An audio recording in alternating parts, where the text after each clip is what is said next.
और खबरों की शुरुआत इस वक्त की बेहद अहम खबर के साथ। दिल्ली पुलिस ने गाजीपुर बॉर्डर से रुकावटें हटा दी हैं। आपको बताएं कि 26 जनवरी से दिल्ली पुलिस ने खारदार तारे लगाकर मजबूत बैरिकेडिंग कर रखी थी। किसानों की तहरीक को 11 महीने हो चुके हैं। किसानों ने अपने खेमे भी हटा लिए थे और कहा था कि रास्ता दिल्ली पुलिस ने बंद कर दिया है, जबकि आज दिल्ली पुलिस ने रुकावटें भी हटा दी हैं। किसानों ने कहा कि हम यहां मौजूद हैं, देखते हैं कि आगे क्या सूरत हाल होगी। किसान आंदोलन को 11 माह हो गए हैं। इस समय हम दिल्ली गाजीपुर बॉर्डर पर मौजूद हैं, NH9 पर। सबसे पहले तस्वीरों में आपको दिखाते हैं कि दिल्ली पुलिस के तमाम आला अधिकारी NH9 की सड़क पर पहुंच गए, जहां पर मजबूत बैरिकेडिंग लगी हुई है। 26 जनवरी के बाद से ही कंक्रीट कर तारों की बंदी कर इस बैरिकेडिंग को लगा दिया गया था, जिससे कि किसान दिल्ली की तरफ ना जा सके। वहीं अगर बात करें टीकरी बॉर्डर पर भी दिल्ली पुलिस के अधिकारियों ने रास्ता हटा दिया। हम किसानों से बात करते हैं। आपका मंच इसी रोड पे लगा हुआ है, दिल्ली पुलिस बैरिकेडिंग हटा रही है, अब क्या आगे यथास्थिति बनने वाली है? बैरिकेडिंग हटा रही है तो हटाना चाहिए। 11 महीने बाद अगर किसान दिल्ली जाना चाह रहा है, कोई धान लेके कोई और काम, तो जाएगा और आम पब्लिक की परेशानी खत्म होगी। ये तो दिवाली पे बढ़िया तोहफा दिया है सरकार ने, ठीक है, बढ़िया बात है। कोई शुद्धि बुद्धि शुद्ध होगी हो इनकी तो ठीक है। बाकी किसान तो अपनी जगह बैठा हुआ है और दिल्ली जाना होगा तो धान बेचने जाएगा, जहाँ संसद में कानून बने हैं। कहीं ना कहीं गेंद अब आपके पाले में डाल दी है। बैरिकेडिंग हटाने के बाद मंच भी इसी सड़क पर लगा हुआ है। संयुक्त किसान मोर्चा क्या फैसला करेगा इसके बाद? देखिए, अभी टिकैत साहब हैं और संयुक्त किसान मोर्चा जो भी मीटिंग होगी वो शाम तक आपके सामने आ जाएगी। Rohit Singh, news 18, NH9। और टीकरी बॉर्डर के बाद गाजीपुर से बैरिकेड हटाए जाने पर कांग्रेस लीडर राहुल गांधी ने ट्वीट किया और अपने इस ट्वीट में राहुल ने लिखा कि अभी सिर्फ दिखावटी बैरिकेड हटाए गए हैं, जल्द ही तीनों ज़रूरी कानून भी हट जाएंगे। अन्नदाता सत्याग्रह जिंदाबाद।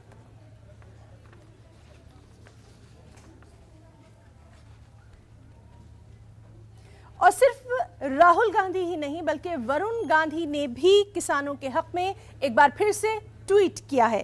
अपने ट्वीट में उन्होंने लिखा है कि जब MSP की कानूनी गारंटी नहीं होती, मंडियों में किसानों का इस्तेहसाल होता रहेगा। उन्होंने इस मामले में सख्त कार्रवाई की वकालत की है।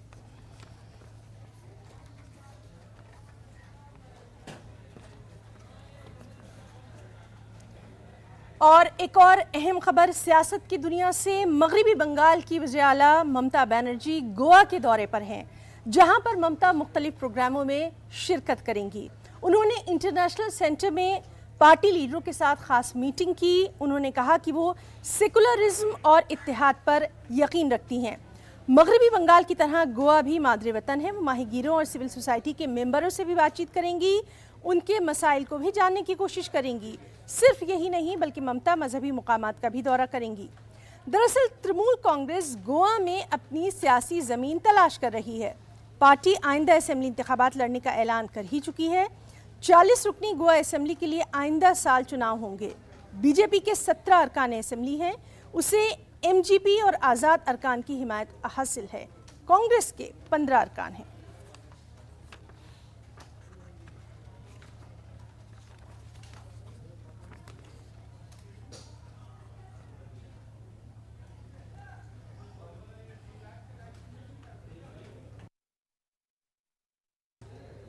और नाज़रीन, हम आपको सीधे लिए चलते हैं लखनऊ, जहां इस वक्त अमित शाह एक रोज़ा लखनऊ दौरे पर पहुंच चुके हैं और अमित शाह पार्टी की रुकनियत साजी मुहिम के ताल्लुक से यहां पर आगाज कर रहे हैं। आइए सीधे लिए चलते हैं। और इसीलिए चुनाव भारतीय जनता पार्टी के लिए सत्ता हथियाने का जरिया नहीं है। चुनाव भारतीय जनता पार्टी के लिए एक लोकतंत्र का महोत्सव है, लोक संपर्क का एक जरिया है, लोक संग्रह का एक जरिया है। लोगों के साथ भारतीय जनता पार्टी का संपर्क और संपर्क के द्वारा लोगों का संग्रह, मतलब सदस्यता कराना, ये भारतीय जनता पार्टी का एक अभियान है। इसके साथ साथ मेरा परिवार भाजपा परिवार ये अभियान का शुभारंभ हुआ है। लगभग मेरा भारतीय जनता पार्टी के 86 लाख कार्यकर्ता अलग अलग स्थान पर एक्टिवली काम कर रहे। 86 लाख कार्यकर्ता, 46 लाख।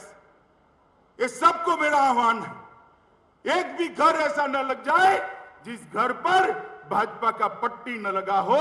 मेरा परिवार भाजपा का परिवार।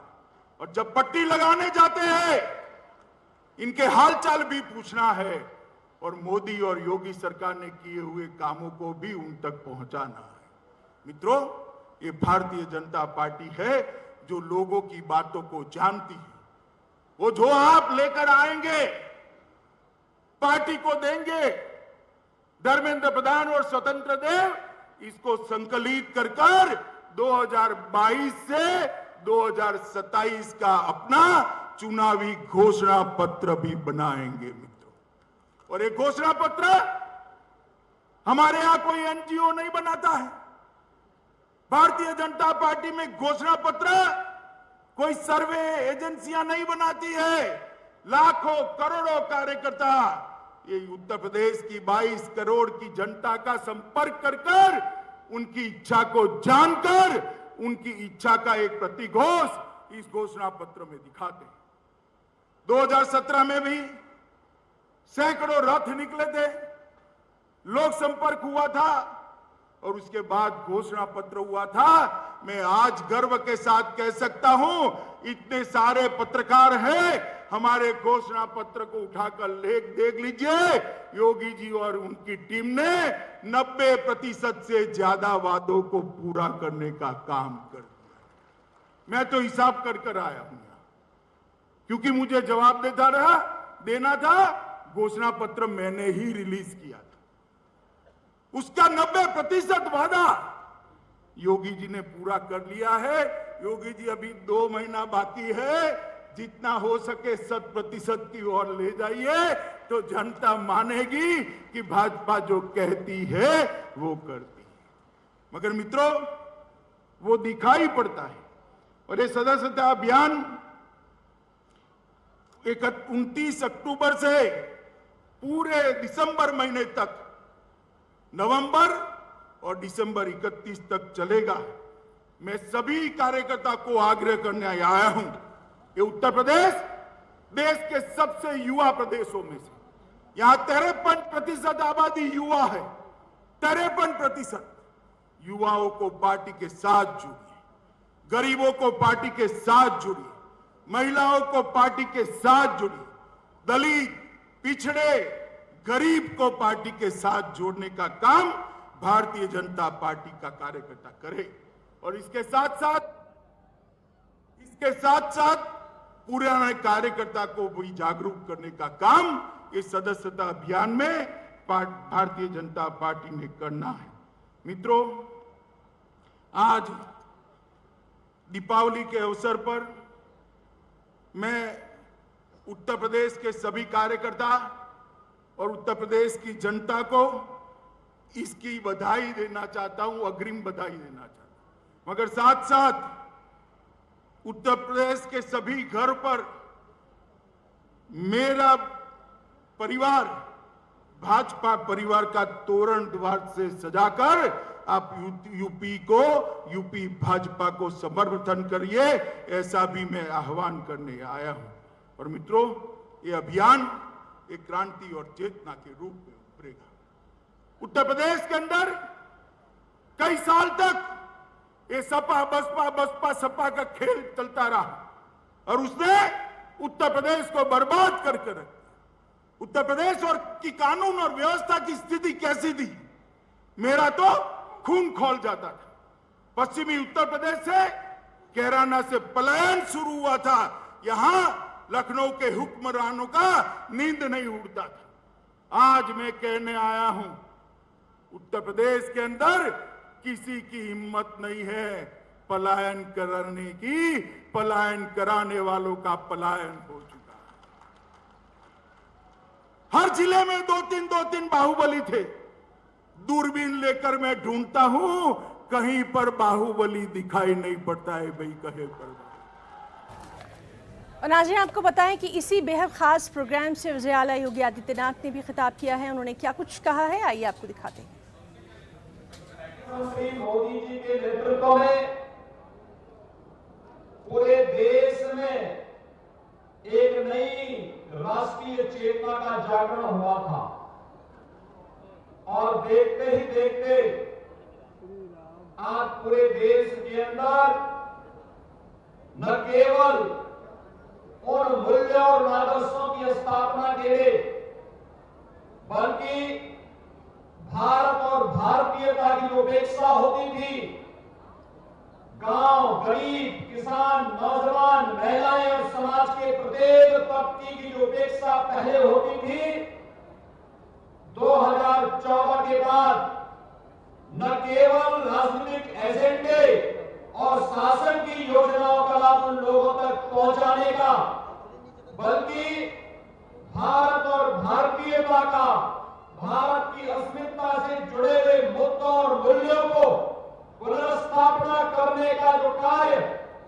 प्रधानमंत्री मोदी जी के नेतृत्व में प्रारंभ हुआ, उस समय उत्तर प्रदेश की जो महत्वपूर्ण भूमिका थी, उस महत्वपूर्ण भूमिका के सरकार गठन के लिए उस समय भारतीय जनता पार्टी के प्रभारी के रूप में जिन्होंने गांव-गांव में जाकर के, मंडल में जाकर के, जिले में जाकर के प्रत्येक कार्यकर्ता को जोड़ करके और उसके बाद जब भारतीय जनता पार्टी के नेतृत्व की केंद्र की सरकार गठित होने के बाद जब भारतीय जनता पार्टी के राष्ट्रीय अध्यक्ष के रूप में दायित्व उनके पास वो आया, तो भारतीय जनता पार्टी को दुनिया के सबसे बड़े राजनीतिक दल के रूप में स्थापित करने का भी जो श्रेय दिया जाता है, ऐसे आज के यशस्वी गृह मंत्री जी का मैं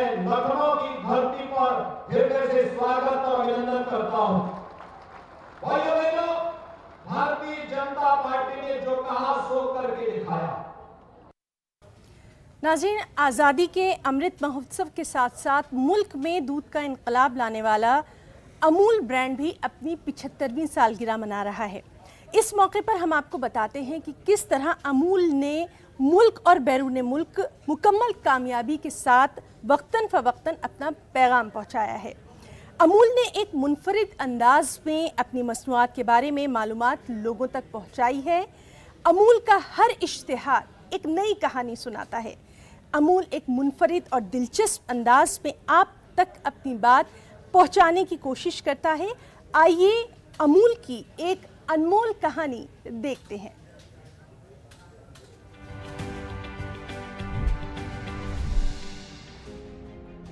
अमूल के हर विज्ञापन में संदेश छुपा होता है। 27 नवंबर 2008 को जारी इस विज्ञापन में आतंकवाद की ओर ध्यान खींचा गया। 26 नवंबर 2008 को मुंबई पर सबसे बड़ा आतंकी हमला हुआ। विज्ञापन में आतंकवाद से लड़ने के लिए सुरक्षा बलों की तारीफ की गई। इच्छा शक्ति की कमी के लिए राजनीति पर तंज कसा गया। शोक जताने के लिए विज्ञापन को ब्लैक एंड व्हाइट में जारी किया गया।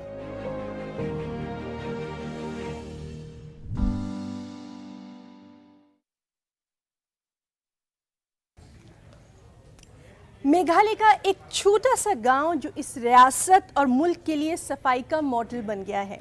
तब्दीली की ये कहानी लिखी गई है स्वच्छ भारत मिशन और यहाँ की कम्युनिटीज़ के साथ मिलकर। इस गांव में स्वच्छ भारत मिशन तकनीकी तौर पर बहुत कामयाब नहीं हुआ, लेकिन लोगों में सफाई का शऊर बेदार करने में कामयाब रहा।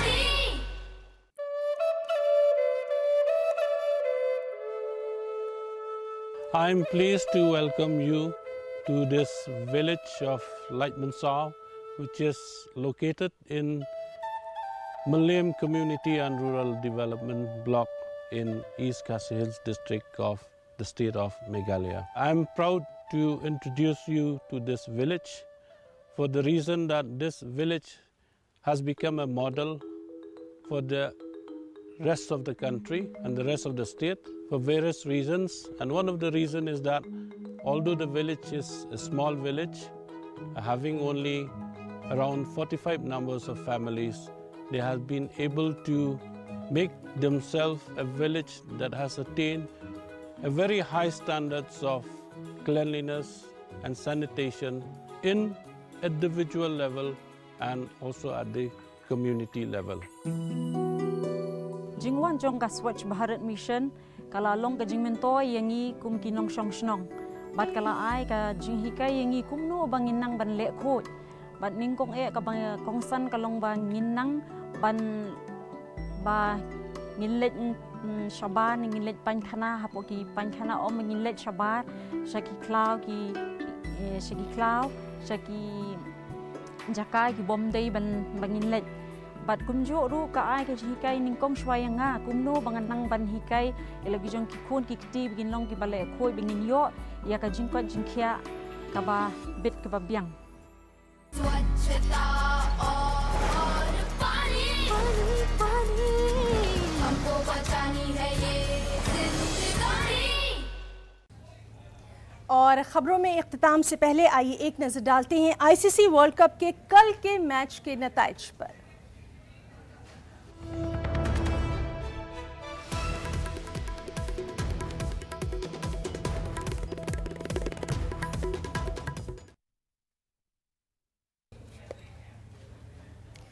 तो न्यूज़ 18 उर्दू के न्यूज़ रूम लाइव में आज के लिए फिलहाल इतना ही। हमारी पूरी टीम को दें इजाज़त।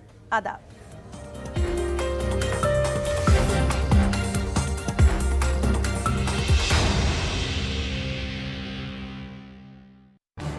इस न्यूज हेडलाइंस के प्रायोजक पेट सफा आयुर्वेदिक जूस।